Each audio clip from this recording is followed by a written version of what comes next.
I won $5 million in the lottery, and when I was about to tell her, my wife handed me divorce papers that same day. I remember that moment perfectly. It was Thursday afternoon, around 6:30. I had just arrived home from work, still with the lottery ticket tucked into my shirt pocket, trembling with excitement to share the most incredible news of our lives. I checked the numbers at least 20 times on my phone during the day, unable to believe it. $5 million that would change everything for us. I opened the door to our apartment, the same place we'd lived for the past 8 years, and found Carolina sitting on the living room sofa. But she wasn't watching TV or checking her phone. As always, she was there, hands on her knees, back straight, looking at me with an expression I couldn't decipher at that moment. On the coffee table was a manila envelope, one of those large, formal envelopes that never bring good news. "Matthias," she said, and her voice sounded different, cold, rehearsed. "We need to talk." I left my briefcase by the door, still smiling like an idiot, still thinking about the $5 million, imagining her happy face when I told her. "Honey, I also need to tell you something incredible that—" "Sit down." She interrupted me, pointing to the armchair across from her, not the space next to her on the sofa where I always sat, the armchair opposite, as if we were strangers in a business meeting. I sat down slowly, and something in my stomach began to twist. My smile froze on my face. Carolina took the envelope from the table and extended it to me with both hands, as if she were handing me an official document. "They're divorce papers," she said bluntly, without softening the blow, without even blinking. "They're already signed by me. I just need your signature." The world stopped. The words floated in the air for a second before crashing into me. Divorce. I took the envelope with trembling hands, suddenly feeling as if someone had hit me in the chest with a hammer. I opened the envelope, and indeed there were legal documents, official seals, Carolina's signature already emblazoned in blue ink on all the necessary pages. "What?" was all I could say. My voice sounded broken, pathetic. "What are you talking about?" She sighed as if I were an annoying child who didn't understand simple instructions. "We've been distant for months, Matthias, you know that. I'm not happy anymore. I don't want to continue with this." "Months distant," I repeated, trying to process what I was hearing. "Carolina, I worked overtime this month so we could go on vacation. I bought you that necklace you wanted for your birthday. We were planning to remodel the kitchen last week. What are you? It's not enough." She cut me off again, this time with a harsher tone. "Nothing you do is enough. I'm tired of living like this, of waiting for things to get better, of settling for this mediocre life." Mediocre. That word pierced me like a knife. "I'm 32, Matthias," she continued, and now her voice had a hint of frustration, as if I were to blame for having stolen her youth. "I can't keep wasting my time in a marriage that isn't going anywhere. I deserve something better. I deserve to be happy." I stared at her, looking for some trace of the woman I had fallen in love with 9 years ago. The girl who had told me she didn't care that I was an accountant at a small firm, that all she wanted was to build a life together. The same one who had cried with happiness on our wedding day, promising to love me through thick and thin. "Is there someone else?" I asked, although part of me didn't want to know the answer. Carolina looked away for the first time. "That's irrelevant." "Of course it's relevant," I said, feeling anger starting to replace the shock. "If you're asking me for a divorce, I have a right to know if there's someone else." She crossed her arms. "It's not what you think." "Then what is it?" "I met someone," she finally admitted, still not looking me in the eyes. "But nothing happened until I had already decided that this," she gestured to the space between us, "was over. Technically, I wasn't unfaithful. Technically, as if that makes it better." "Who is it?" I demanded to know. "His name is Rodrigo. He's an architect. He has his own firm. I met him at the gym 3 months ago." 3 months. She'd been seeing another guy for 3 months while I worked until 9 at night to give her everything she needed. "And I guess he's enough for you," I said bitterly. Carolina finally looked me in the eyes, and what I saw there was worse than betrayal. It was indifference, as if I no longer mattered at all. "He makes me feel alive, Matthias. He makes me feel special. He has ambitions, big plans. He's not content with an ordinary life." Ordinary, mediocre, content. Every word was a slap. I looked at the papers in my hands, then the envelope, then at her. The lottery ticket was still in my shirt pocket, burning like a radioactive secret. $5 million that was going to be our salvation. our ticket to everything she apparently wanted. But something in me broke at that moment. It wasn't just the pain of betrayal or the shock of rejection. It was realizing that the woman in front of me didn't love me. She probably never had loved me. She had really tolerated me. She had expected me to be enough. And now that she had found something she thought was better, she was discarding me like old furniture. When exactly did you meet Rodrigo? I asked suddenly. She seemed confused by the question. I already told you, 3 months ago. Why does 3 months matter? 3 months, I repeated, processing the information. So you met him right after I bought you that $500 necklace you wanted so badly. Matthias, don't start with. And right after I paid for your car repair, when you crashed it in the mall parking lot, $2,200 that came out of my savings. Carolina stood up, clearly irritated. I'm not going to sit here listening to an inventory of everything you've spent on me. I didn't ask for any of those things. You offered them. Because I loved you, I said, also standing up because I thought we were building something together. Well, I don't want to keep building this, she replied, again gesturing to the space between us. Sign the papers, Matthias. Be mature about it. There's no need for this to be complicated. I looked at her for a long time. She expected me to collapse, to beg, to make a scene. I could see it in her eyes, in the way she held her chin high, prepared to reject any plea I might make, but I wasn't going to beg. Instead, I carefully folded the papers and put them back in the envelope. I'm going to review these with a lawyer before signing anything. A lawyer? Carolina frowned. Why? It's a simple divorce. We don't have children. There's nothing complicated. I just want my half of what we've accumulated together and to move on with my life. Your half of what we've accumulated, I repeated slowly. Are you referring to the apartment that's in my name because you didn't qualify for the credit? Or the furniture I paid for? Or the car that's technically mine that you've been using? She narrowed her eyes. I'm your wife, Matthias. Legally, I'm entitled to half of everything. We'll see what my lawyer says about that. Your lawyer? She laughed scornfully. Please. As if you can afford a good lawyer on your salary. Don't be ridiculous. There it was. The true contempt she'd been hiding all this time behind false smiles and kind words. To her, I was a mediocre man without ambition who could barely pay the bills. A temporary husband while she waited for something better. And the better had just arrived in the form of Rodrigo the architect. I'm staying at my mom's tonight, Carolina announced, taking her handbag from the side table. I'm giving you until the weekend to think things through clearly, but you know what I want, Matthias. I'm not changing my mind. She walked towards the door, but stopped before leaving and looked at me over her shoulder. Just so you know, Rodrigo and I are already making plans to move in together. He has a penthouse in the North District, one of those new buildings with a park view. I'm finally going to have the life I deserve. And with that she left, closing the door behind her. I stood there in the middle of the living room with the divorce papers in one hand and the weight of $5 million in my shirt pocket. The silence of the apartment was deafening. Slowly I took out the lottery ticket and looked at it. The numbers shone under the lamp light as if they were magical. Enough to buy Carolina everything she had said she wanted. The penthouse, the trips, the life she deserved. But she would never know. Because at that moment, looking at that piece of paper that was worth more money than I had ever dreamed of having, I made a decision. Carolina wanted to divorce the mediocre Matthias, the ordinary accountant who had no big ambitions. Perfect. That Matthias was going to sign her divorce papers and disappear from her life. And when she discovered the truth, when she found out what she had lost, it would be too late. Because the new Matthias, the millionaire Matthias, wasn't going to give her a single cent.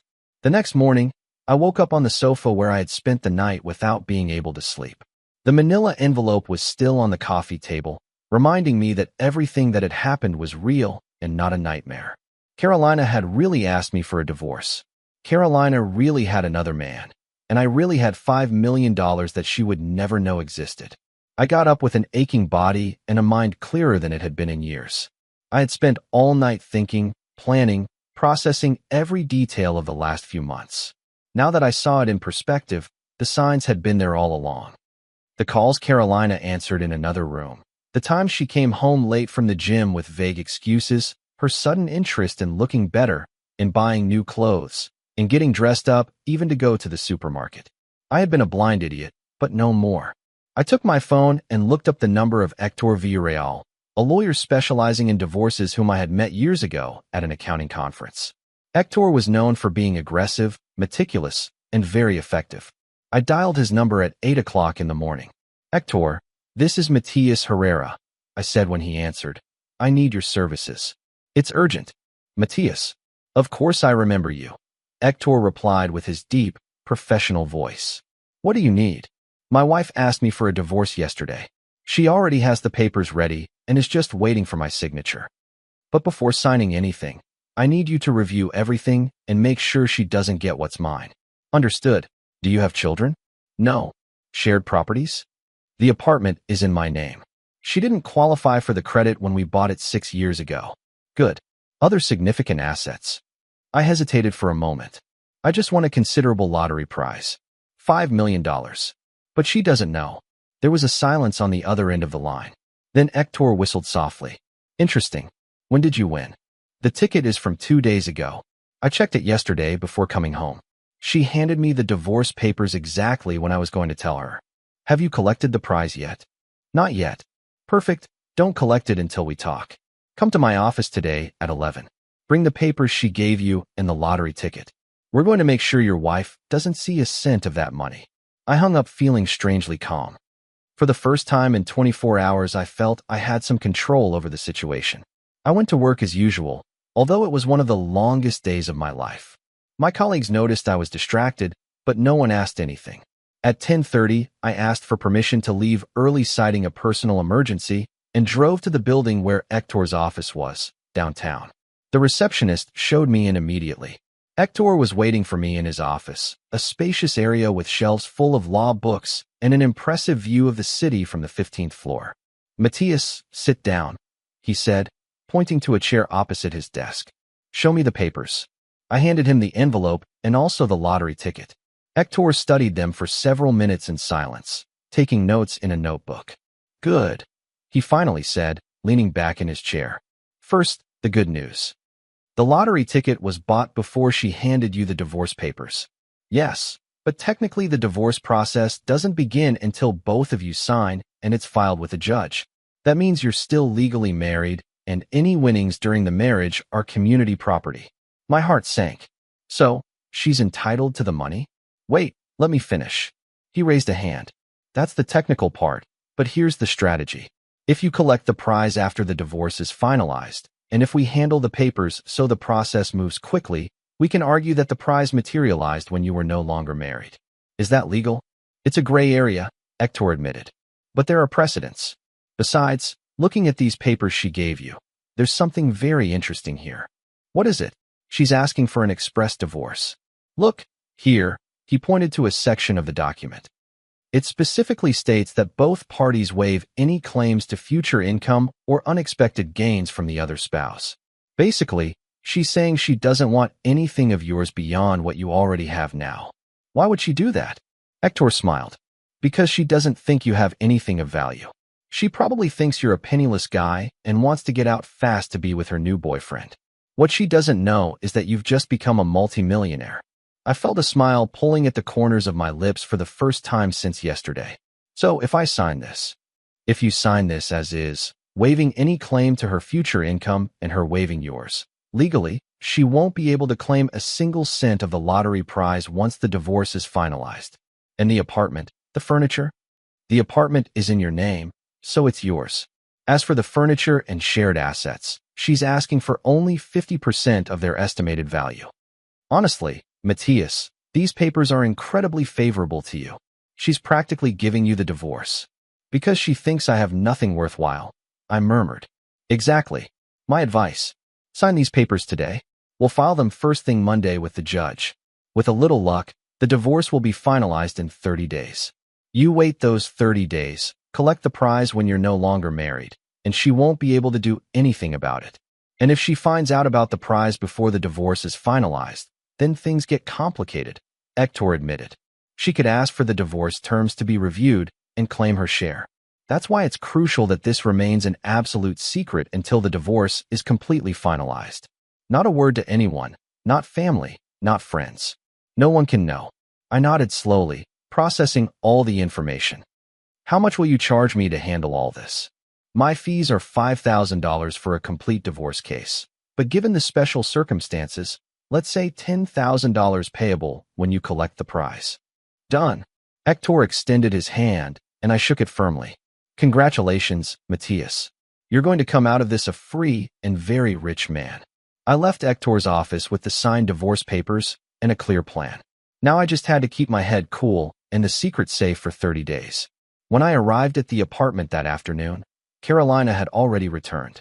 She was in the bedroom packing her things into 2 large suitcases. She saw me come in and stopped. "Where were you?" she asked accusatorily. "Working." I lied easily. "What are you doing?" "Packing. Rodrigo is coming to pick me up in an hour. I'm staying with him while this whole process lasts." "How fast?" I commented sarcastically. She ignored me and continued putting clothes in the suitcase. "Have you thought about the papers?" I took the envelope from my backpack and placed it on the bed. I signed them. Carolina stopped what she was doing and looked at me with genuine surprise. "Seriously?" "Yes, you're right. There's no point in prolonging this if you don't want to be with me anymore. I signed everything just as you asked." She took the envelope and quickly reviewed the pages, verifying that my signature was in all the necessary places. When she finished, she looked at me with something resembling relief mixed with contempt. "Thanks for not complicating things," she said. Although her tone suggested I had taken all the fun out of the matter, she had probably expected me to beg, to make a scene. "My lawyer will file this on Monday." "Perfect. That's it. Aren't you going to say anything else?" "What do you want me to say, Carolina? You've already made it clear what you think of me and our life together. I'm not going to beg for someone who doesn't want me." For a moment, something crossed her face. Guilt, doubt, but it vanished as quickly as it appeared, replaced by her characteristic expression of cold determination. "It's for the best for both of us," she said, closing the suitcase with a firm zip. "You deserve to be with someone who truly values you, and I deserve to be happy." "Sure," I said emotionlessly. "I hope Rodrigo makes you very happy in his penthouse." "He will," she replied with absolute certainty. "He's everything you never were." The declaration hurt. I won't lie, but it didn't hurt like yesterday. Now there was an invisible shield between her words and my heart. The apartment doorbell rang. Carolina practically ran to the door. When she opened it, there he was. Rodrigo, the architect. Tall, well-dressed, in expensive clothes, gel-styled hair, a watch that probably cost more than my car. The perfect image of superficial success that Carolina so longed for.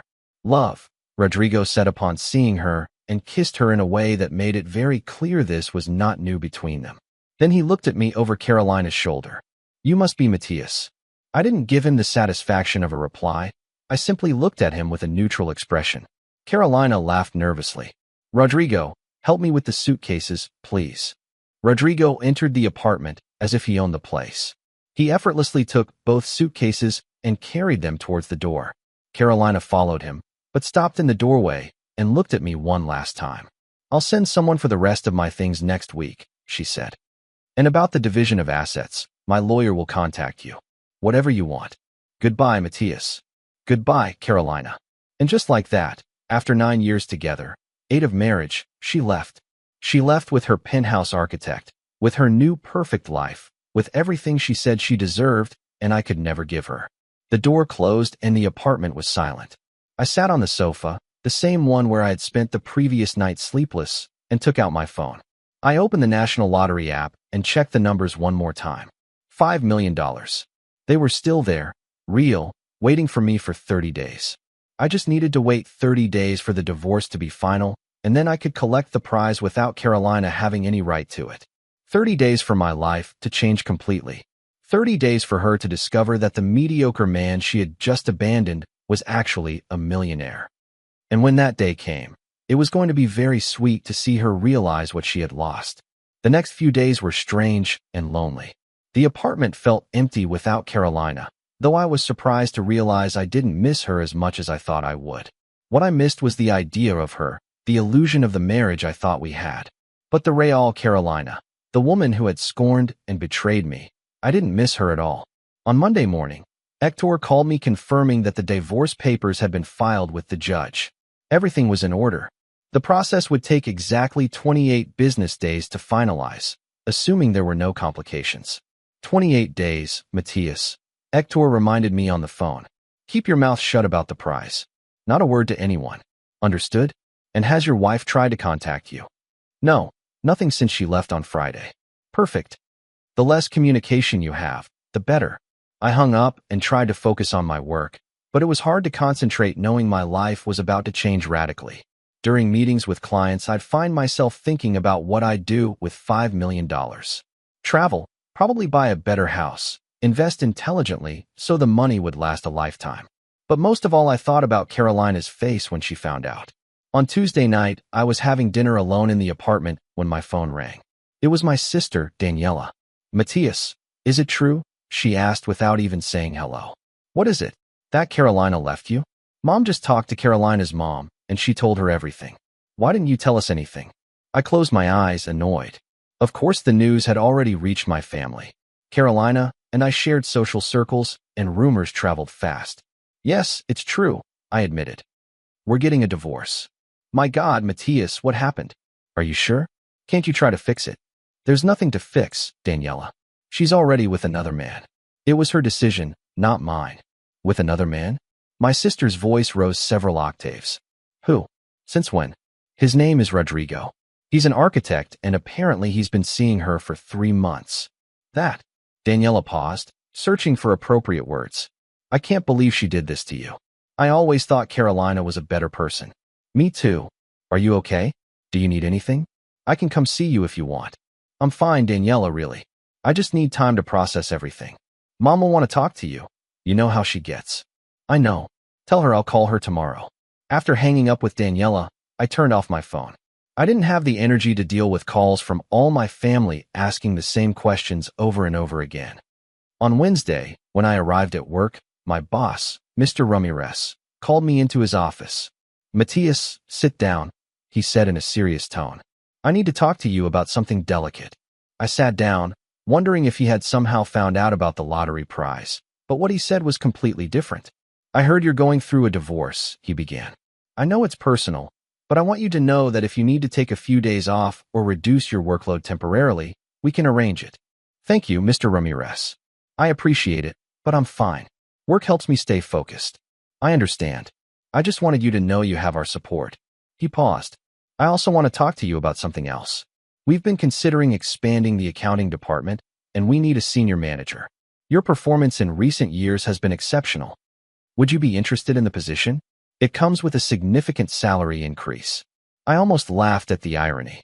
A week ago, that offer would have been the best thing that had happened to me in years. A promotion, more money, recognition, all the things Carolina said I would never have. But now with $5 million waiting for me, the promotion seemed almost irrelevant. I'm interested, I said anyway. Thank you for considering me. Excellent. We'll talk more about the details next week. I left his office thinking about how curious the timing of things was. Just as my personal life was falling apart, my professional life was thriving. Carolina had left at the exact moment I was about to have everything she had said she wanted. On Thursday night, my phone vibrated with a text message from an unknown number. When I opened it, I almost dropped the phone. It was a photo of Carolina and Rodrigo at a fancy restaurant. She was wearing a new dress I had never seen, shiny and expensive. Rodrigo had his arm around her, both smiling at the camera. The message read, "Living my best life. Thanks for letting me go." I felt a wave of anger surge up my chest. She had sent that on purpose, to rub it in my face, to show me she was better off without me. I was about to reply, to tell her I was also better off without her, to reveal the prize just to see her reaction, but I stopped my fingers on the keyboard, breathing deeply, remembering Hector's words. 28 days, 25 now. Technically, 25 days of keeping the secret, 25 days of letting her believe she had won. I blocked the number and deleted the photo. I wasn't going to let her provoke me. On Friday, I decided to leave the apartment and do something different. I went to a bar I used to frequent with college friends, a small but cozy place downtown. I needed to distract myself, be surrounded by people, feel normal. I was at the bar having my second beer when someone sat on the stool next to mine. Matthias Herrera, I can't believe it's you. I turned and saw Valeria Soto, a girl I had studied accounting with in college. I hadn't seen her in years. Valeria, wow, how are you? Good, good. And are you still married to Carolina? The question hit me harder than I expected. Actually, we're getting divorced. Oh, her expression changed to one of genuine compassion. I'm so sorry. I didn't mean to. Don't worry. It's okay. It was her decision. Valeria ordered a drink, and we talked. It turned out she worked at a competing accounting firm. She had been briefly married, but had also divorced 2 years ago. We talked about our careers, old college friends, how our lives had changed. It was refreshing to talk to someone who understood what it was like to go through a divorce, someone who didn't look at me with pity or bombard me with unsolicited advice. You know what's the strangest thing about divorce? Valeria said after her third drink, that you realize the person you were with wasn't who you thought they were.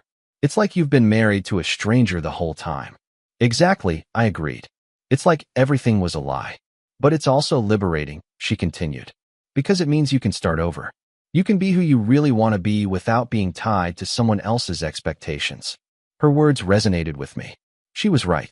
For the first time in years, I was completely free, and soon I would be free and rich. Do you want another drink? I offered. Only if you promise we'll keep in touch. She smiled. It's good to reconnect with old friends. Promise. We exchanged phone numbers before we left that night. There was nothing romantic between us.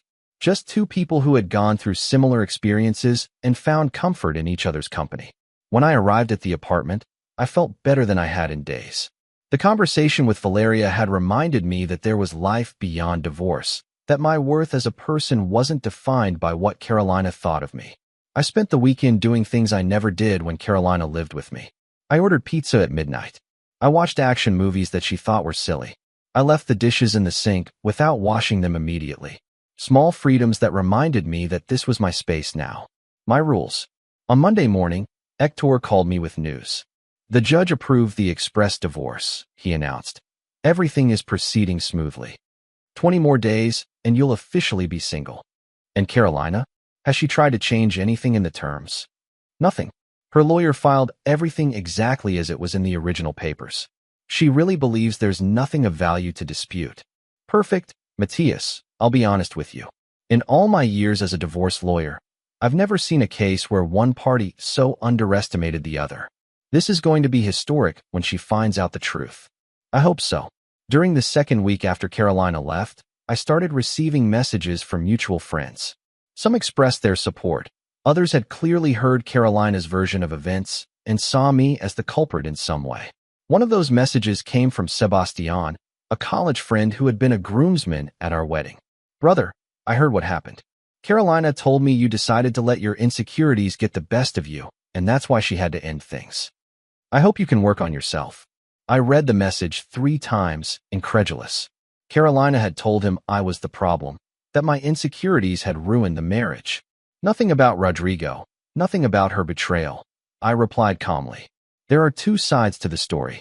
Sebastian, ask Carolina about Rodrigo, the architect she's been seeing for 3 months. Then we'll talk about insecurities. He didn't respond, but the next day I received an apology message. Apparently, when he confronted Carolina about what she had told him, she had admitted the truth about her affair. Sebastian was furious with her for having lied to him. I can't believe she did this to you, Matthias, he wrote. And on top of that, she tried to make you look bad to everyone. That's low. Thanks for believing me. I replied simply. The truth was slowly coming to light. The people who really knew me were starting to see Carolina for who she really was. And although it didn't resolve any of the pain she had caused, it did give me a strange sense of vindication. 15 days after Carolina left, Hector called me with an update. Remember I told you this would take 28 days? Well, I have good news. The judge is moving cases quickly this month, and yours is scheduled for the final hearing in 10 days. If all goes well, you'll be divorced in less than 2 weeks. Is that legal? Can it be rushed like that? Completely legal. It's an uncontested divorce, no children, no complex properties to divide. The judge just needs to sign the papers, and that's it. He's fast-tracking these cases to clear his calendar. So in 10 days. In 10 days you collect your prize, Matthias, and Carolina won't be able to do anything about it. I hung up feeling a mix of excitement and anticipation. 10 days, just 10 more days. That night, for the first time, I allowed myself to really imagine what I would do with $5 million. Not vague fantasies, but concrete plans. I would quit my job probably, or maybe keep it for a while to keep up appearances. I would invest most of the money, travel, buy a house somewhere quiet. And when Carolina found out, when she finally discovered that the mediocre man she had discarded was actually a millionaire, there would be absolutely nothing she could do. Because by then we would be nothing to each other, just two strangers who were once married. And I would be the stranger with $5 million. The day of the final hearing arrived faster than I expected.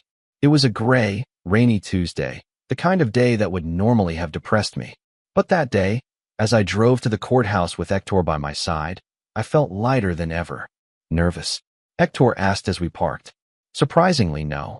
Good, this is going to be quick. You go in. The judge reviews the papers, confirms that both parties agree to the terms, signs, and that's it. 10 minutes max. We entered the building and went through security. The courthouse was full of people waiting for their own cases. Divorces, child custody, civil disputes, all with their own personal dramas and tragedies. When we reached the waiting room, I saw her. Carolina was sitting on a bench across the aisle, dressed in a cream-colored suit that made her look professional and distant. Beside her was her lawyer, an older woman with short hair and a severe expression. Carolina saw me come in, and for a moment our eyes met. There was no emotion in her eyes, no sadness, no regret, not even hatred, just a kind of cold indifference, as if I were an annoying formality that was finally about to end. I sat down with Hector on the other side of the waiting room. The silence was uncomfortable, broken only by the sound of heels on the marble floor and the murmur of other people waiting. That's the husband, I heard Carolina's lawyer ask quietly, but not so quietly that I couldn't hear. Yes, Carolina replied. Don't worry, he won't cause any problems. He just wants this to be over. Are you sure there are no hidden assets? Bank accounts you don't know about? Carolina laughed. It was a short, almost contemptuous laugh. Believe me, Matthias is an open book. He earns $35,000 a year as an accountant. He has a savings account with less than $5,000 and an apartment he can barely afford. There's nothing hidden. $35,000 a year, less than $5,000 in savings, an apartment he could barely afford. Every word was an insult wrapped in apparent objectivity. That was her real opinion of me. A man without worth, without a future, with nothing to offer her beyond mediocrity. Hector touched my arm gently, as if reminding me to stay calm. I took a deep breath and kept my gaze forward. 20 minutes later, a court officer came out and called our names. Divorce case. Herrera versus Herrera. The judge will see you now. We all stood up and entered the courtroom. The judge was an elderly man in his 60s, with thick glasses and the tired expression of someone who had seen too many failed marriages. Good morning, he said without much emotion. I have here the divorce papers filed by Mrs. Carolina Herrera. Both parties have signed and agree to all the terms set forth. Is this correct? Yes, Your Honor, Carolina's lawyer replied. Yes, Your Honor, Hector confirmed. Very well. The judge quickly reviewed the documents, turning pages with the experience of someone who had done this thousands of times. I see here that there are no minor children involved, that the division of assets has been mutually agreed upon, and that both parties waive any claims to future income or unexpected gains from the other spouse. Do you all understand what this means? Yes, Your Honor, Carolina and I said at the same time. Mr. Herrera, do you agree to these terms voluntarily, without pressure or coercion? Yes, Your Honor. Mrs. Herrera, do you agree to these terms voluntarily? Yes, Your Honor. The judge took his pen and signed the documents with a fluid motion. The sound of the pen against the paper was like the closing of a chapter. By the authority vested in me by the state, I declare the marriage between Matthias Herrera and Carolina Herrera dissolved. This divorce is effective immediately. Have a good day. And just like that, in less than 5 minutes, 8 years of marriage were officially over. We left the courtroom in silence. In the hallway, Carolina paused briefly and looked at me. I hope you find what you're looking for, Matthias, she said with a tone that was intended to be kind, but sounded condescending. You too, Carolina. She nodded and left with her lawyer, her heels echoing on the marble floor until she disappeared around a corner. Hector patted me on the back. Congratulations, Matthias. You're officially a free man, and now we're going to make you a free and very rich man. We left the courthouse in the light rain. The fresh air felt purifying, as if it was washing away the last remnants of my failed marriage. What's next? I asked as we walked towards my car. Now we wait exactly 24 hours for the divorce to be registered in the system. Tomorrow at this same time you go to the National Lottery office, present your ticket, and collect your prize. By then you'll legally no longer be married to Carolina, and she'll have no right to that money. And if she finds out before I collect? It doesn't matter. The divorce is already finalized. She signed documents waiving any claim to your future winnings. Even if she finds out about the prize now, legally she can't do anything. That night, back in my apartment, I took the lottery ticket from the safe where I had kept it for the past 3 weeks. I held it up to the light, looking at the numbers that had been there all this time, patiently waiting to be claimed. $5 million. Tomorrow, everything would change. I couldn't sleep. I spent the night awake, alternating between excitement and anxiety. What if something went wrong? What if the ticket turned out to be fake somehow? What if there was some legal technicality we hadn't considered? But when Wednesday morning dawned, all those doubts vanished. I showered, put on my best suit, and drove to the National Lottery headquarters downtown. The building was bigger and more formal than I expected. There were security guards at the entrance and several surveillance cameras. I went to the reception where a young woman greeted me with a professional smile. "Good morning. How can I help you?" "I've come to collect a prize," I said, taking the ticket from my pocket. She took it and examined it briefly. Her eyes widened slightly when she saw the amount. "One moment, please. I'll call the major prize manager."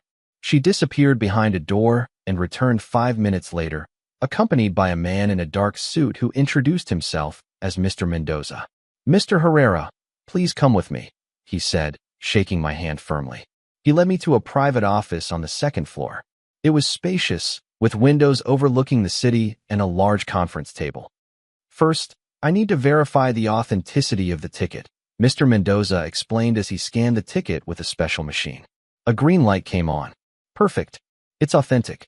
Congratulations, Mr. Herrera. You've won $5 million. The words felt unreal, even after hearing them aloud. "Now then," Mendoza continued, "I need some documents. Official identification, proof of address, and you'll have to fill out these forms for the tax service." I spent the next hour filling out papers, answering questions, and providing all the necessary information. Mendoza explained that after taxes my net prize would be approximately $3.7 million. Still, a fortune. "How do you wish to receive payment?" Mendoza asked.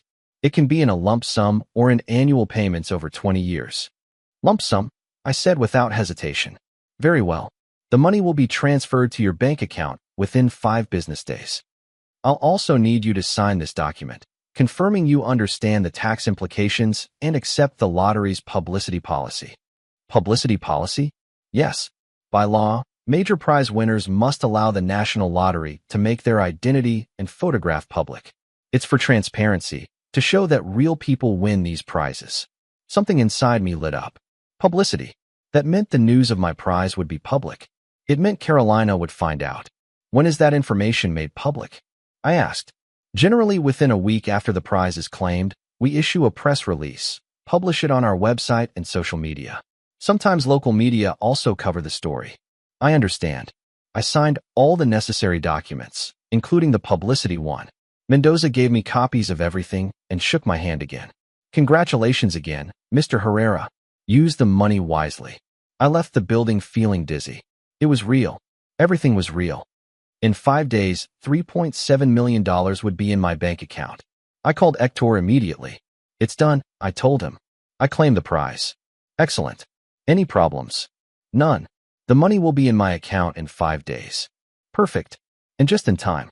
Within a week, Carolina is going to find out everything." "I know. Part of me can't wait to see her reaction. It's going to be epic." Hector laughed.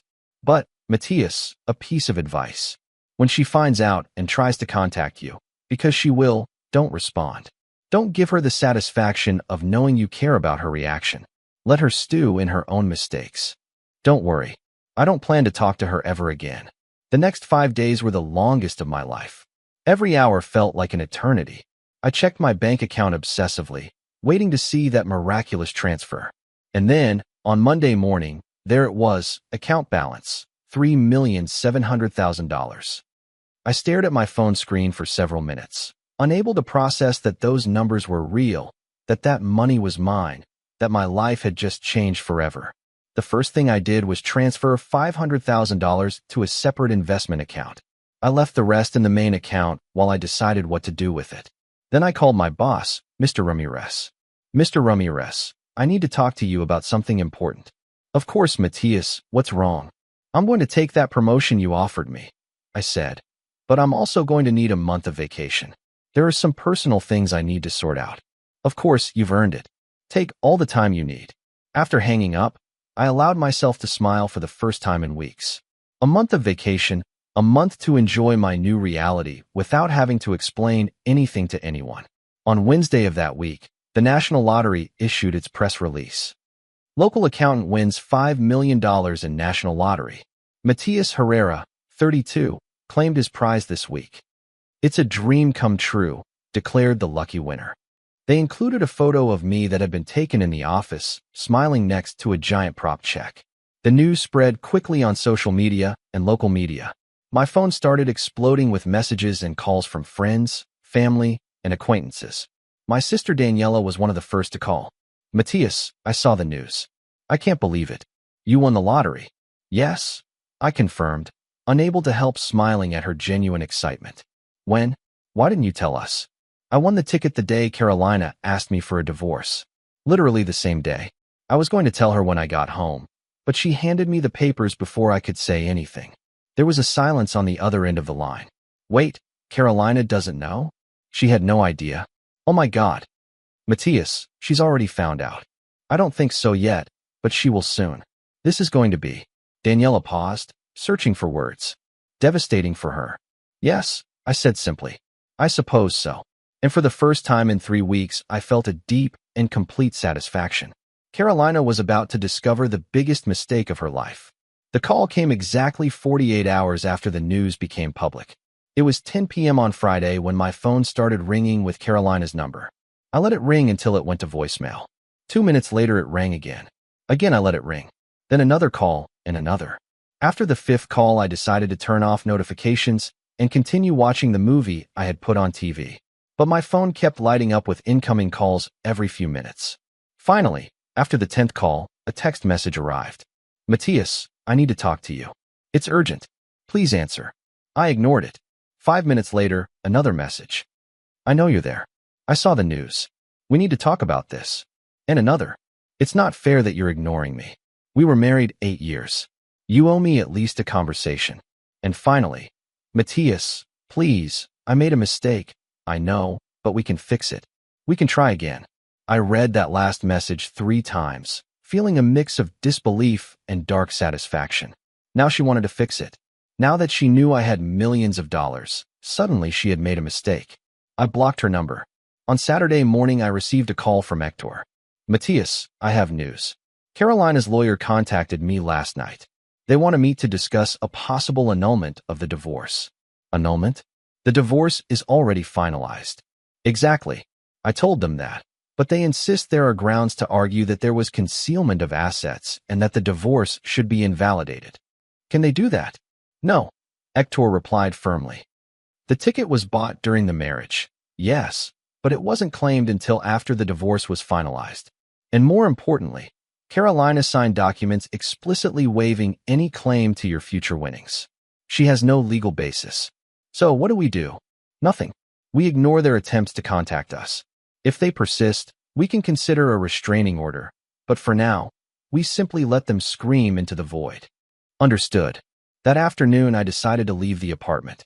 I needed fresh air and distance from all the drama. I drove to a small coffee shop on the other side of town, a place where no one would know me. I was sitting at a back table drinking coffee and reading the news on my phone when I heard a familiar voice. Matthias. I looked up and saw Valeria, the girl I had talked to at the bar weeks ago.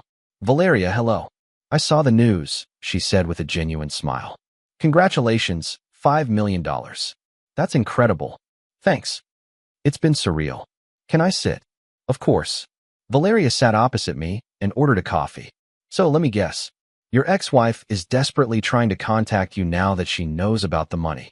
I laughed despite everything. Is it that obvious? Please, it's the most predictable script in the world. She leaves you because she thinks you can give her a better life. Then she finds out you've just won millions, and suddenly she wants to try again. Exactly that. And what are you going to do? Nothing. The divorce is already finalized. She waived any right to my future winnings when she signed the papers. She can't do anything legally.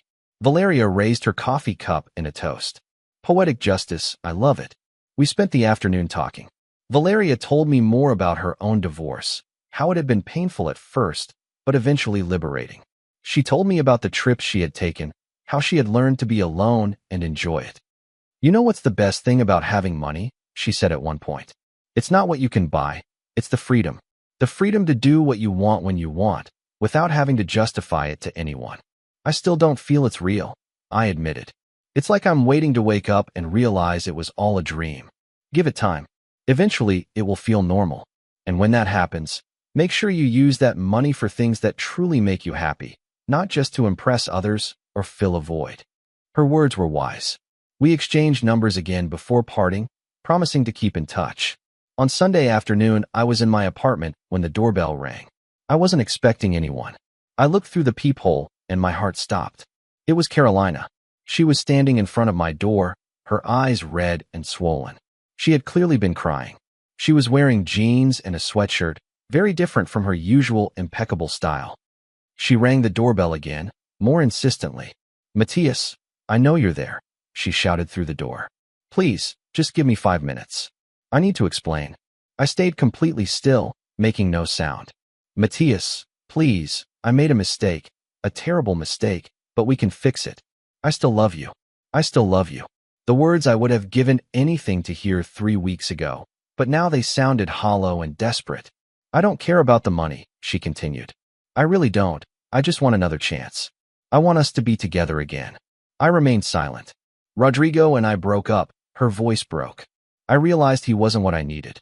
You're what I need, Matthias. Please, open the door. After several more minutes of pleading, she finally left. I heard her go down the stairs sobbing.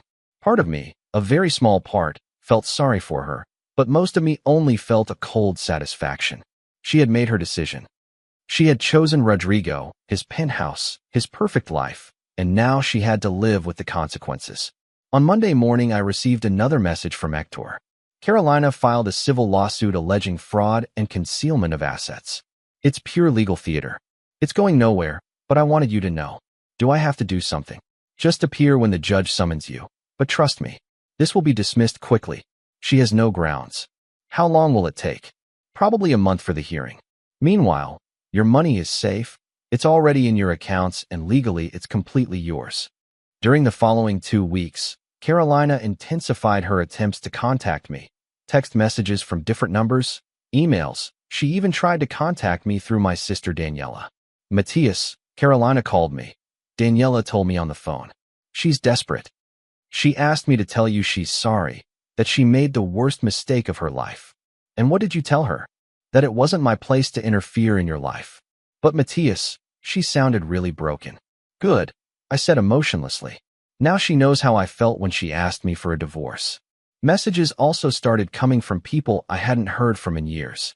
Distant cousins, old schoolmates, all suddenly interested in reconnecting, in knowing how I was, in congratulating me on my good fortune.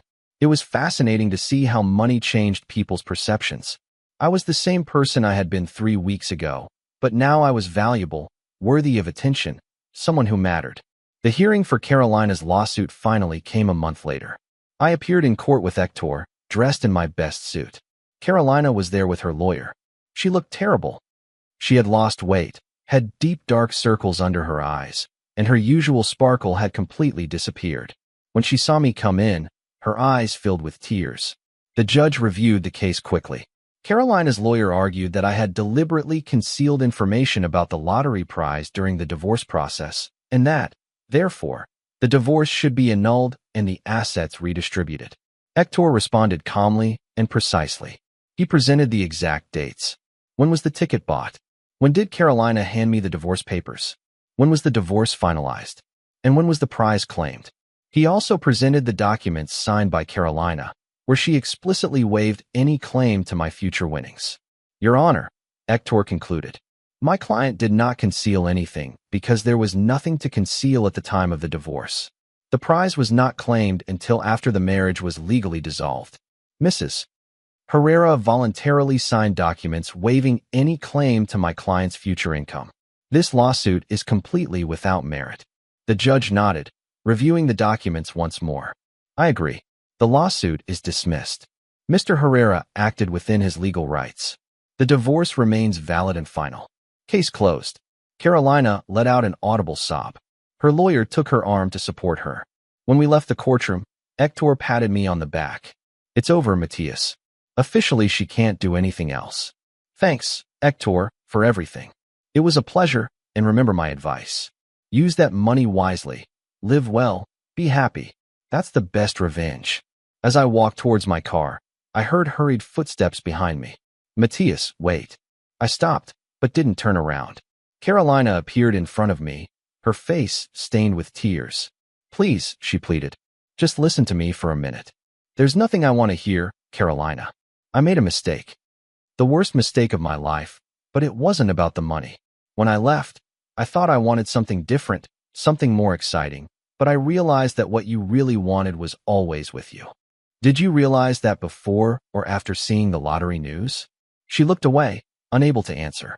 I thought so, I said, Carolina. When you asked me for a divorce, you told me I was mediocre, that our life was ordinary, that you deserved something better. And you were right about one thing. You deserve exactly what you chose, a life without me. Matthias, please. You said Rodrigo made you feel alive, that he had ambitions, that he wasn't content with an ordinary life. What happened to all that? He wasn't who I thought he was. When I told him about the divorce and your prize, he said it was my fault for being so stupid. He said I deserved to lose everything for being so blind. At least on that, I agree with him. How can you be so cruel? Her tears flowed freely. We were married 8 years. Doesn't that mean anything to you? It meant everything to me, I said calmly. But for you, it was never enough. And when you had the opportunity to have everything you said you wanted, you discarded me without hesitation. Now you live with that decision. If you could just forgive me. I already forgave you, Carolina. But forgiving you doesn't mean getting back together. It means letting you go and moving on with my life. A life where I'm valued and respected, not tolerated while you wait for something better. I turned and walked to my car without looking back. I heard her sobs behind me, but I didn't stop because for the first time in months, possibly years, I felt completely free. 6 months after that day in court, my life was unrecognizable from what it had been. I quit my job at the accounting firm, but not before accepting that promotion Mr. Ramirez had offered me. I worked 3 more months, saving the additional salary I no longer needed, and then left on good terms. I told Mr. Ramirez the truth about the lottery prize and he laughed, saying I deserved it after all the years of dedicated work. With some of the money, I bought a small but beautiful house on the outskirts of the city with a large garden and a peaceful view of the mountains. Nothing ostentatious like the penthouse Carolina had dreamed of, but perfect for me. A place where I could breathe, think, and simply be. I invested most of the money conservatively with the help of a financial advisor Hector recommended. Bonds, index funds, some stable stocks, nothing risky. The goal was for the money to last my entire life and for me to live comfortably off the interest. I also set aside $200,000 for travel, places I had always dreamed of visiting but could never afford. I spent a month in Europe exploring ancient cities, trying incredible food, meeting interesting people.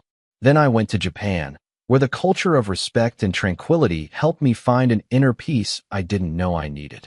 During those trips, I didn't post anything on social media. I didn't need external validation. I didn't need Carolina or anyone else to know how well I was doing. True success, I discovered, was private and personal. Valeria and I became close friends.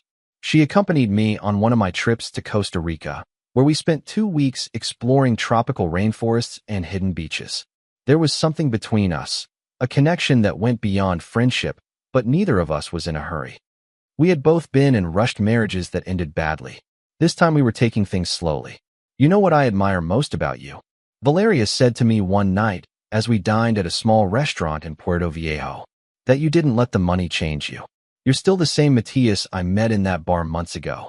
Money doesn't change who you are. It just amplifies what you already were. The good become better, the bad become worse. Very philosophical, she smiled. But you're right. Through my sister Daniela, I found out what had happened to Carolina after that day in court.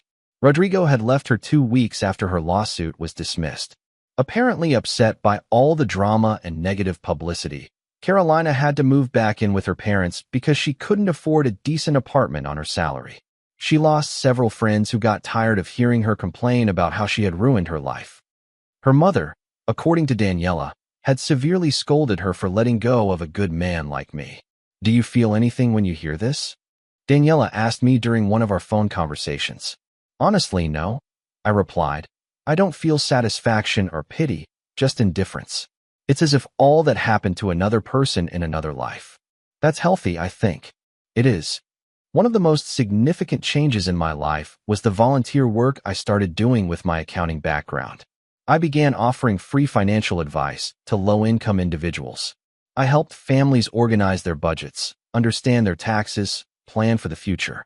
There was something deeply satisfying in using my skills to help others without expecting anything in return. The money I had won had given me freedom, but this work gave me purpose.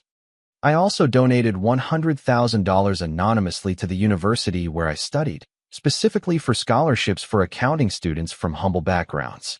I wanted others to have the opportunities one had without the burden of student debt that had haunted me for years. A year after the divorce, I ran into Carolina by chance at a supermarket. I was buying ingredients for a dinner I planned to cook for Valeria. When I saw her in the dairy aisle, she looked better than the last time I had seen her in court. She had gained some weight. Her hair was styled, and she was wearing clean, though simple, clothes. But there was something in her eyes, a sadness she couldn't hide. Our eyes met. For a moment, I thought she would approach, that she would try to talk to me, but she simply nodded slightly, a kind of silent acknowledgement, and kept walking in the opposite direction. I felt nothing, no anger, no sadness, no satisfaction, just the serene indifference of someone who has completely closed that chapter of their life. That night, while cooking for Valeria in my new house, I thought about everything that had happened in the last year. The betrayal, the pain, the surprise of the lottery prize, the divorce, and finally, the complete rebuilding of my life. What are you thinking about? Valeria asked, sitting at the kitchen bar with a glass of wine. How sometimes the worst things that happen to us end up being the best, I replied. If Carolina hadn't asked me for a divorce, I probably would have shared the prize with her.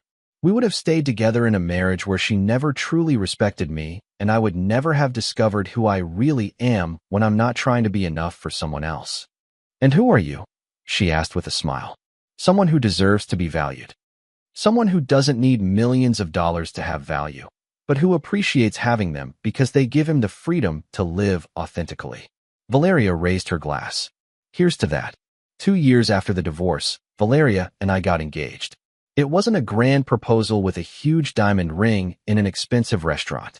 It was a quiet morning on the beach with the sun rising over the ocean when I simply knew I wanted to spend the rest of my life with her. You don't need to ask me, she said when I took out the simple but elegant ring I had chosen. The answer is yes. We got married 6 months later in a small, intimate ceremony in my garden. Only close family and true friends. No ostentation, no trying to impress anyone. Just genuine love and sincere celebration. My mother cried throughout the ceremony, happy to finally see me with someone who valued me. Daniela was my witness and Valeria's husband was hers. Hector attended as a guest, joking about how this time he would make sure the prenuptial agreement was unbreakable. During the toast, Daniela told the story, with my permission, of how I had won the lottery the same day Carolina asked me for a divorce.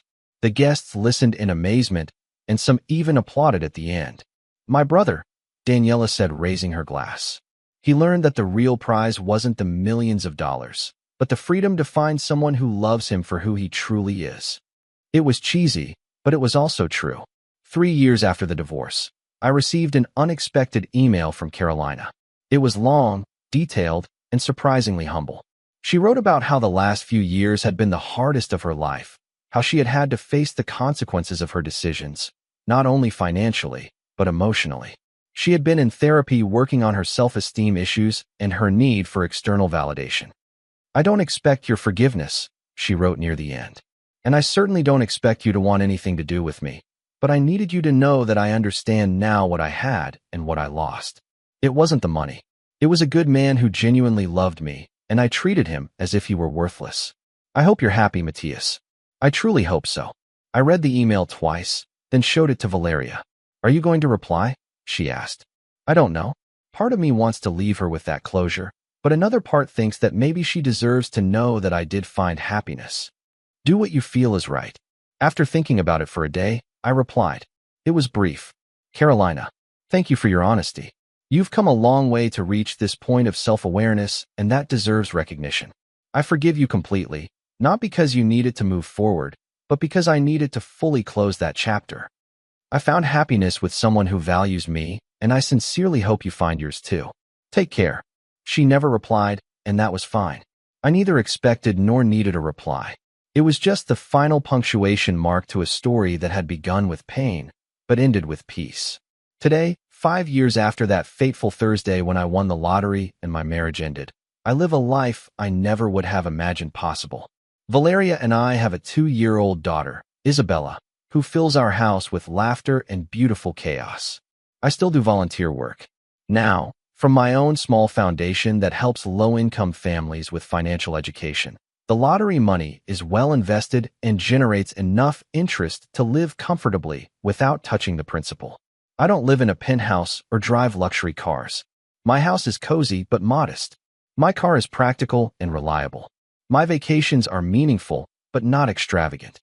Because I learned that true wealth isn't in impressing others, but in having the freedom to live according to your own values.